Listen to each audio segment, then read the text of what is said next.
ACL injury అయినాక healing process ఎలా ఉంటుంది, ఒకవేళ హీలింగ్ అవ్వకపోతే మన యాక్టివిటీ లెవెల్ ఎలా ఉంటుంది అనేది ప్రశ్న. ఏసీఎల్ ఇంజురీ అయినప్పుడు అది మనం గ్రేడ్ ఆఫ్ ఇంజురీ. అది ఒకవేళ పార్షియల్ ఇంజురీ అంటే కొద్దిగానే ఇంజురీ అయితే కొన్ని రోజుల పాటు స్ట్రెంథనింగ్ ఎక్సర్సైజెస్ కానీ మెడికేషన్ వాడి చేసుకుంటే హీల్ అవుతాయండి. కానీ complete tear, high grade tears కానీ, కంప్లీట్ ఇన్సర్షనల్ కానీ, ఆరిజిన్ టేర్స్ కానీ, అంటే మొదలయ్యే చోట కానీ ఎండ్ అయ్యే చోట కానీ టేర్స్ ఉంటే మాత్రం అవి హీల్ అయ్యే అవకాశాలు చాలా తక్కువ.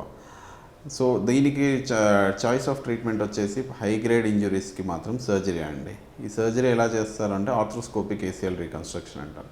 మన బాడీలోంచి వేరే దగ్గర నుంచి ఒక కండరం తీసి ఆ లిగమెంట్ పొజిషన్లో ఎక్కడ ఉంటుందో అక్కడ కెమెరా త్రూ సర్జరీ చేస్తామండి. So over the period of time 6 weeks to 8 weeks కరెక్ట్గా ఫిజియోథెరపీ చేస్తే మోస్ట్లీ వాళ్ళు ఇంతకు ముందులో ఉన్న స్పోర్టింగ్ యాక్టివిటీ కానీ వాట్ ఎవర్ యాక్టివిటీ అదంతా హ్యాపీగా చేసుకోగలరు.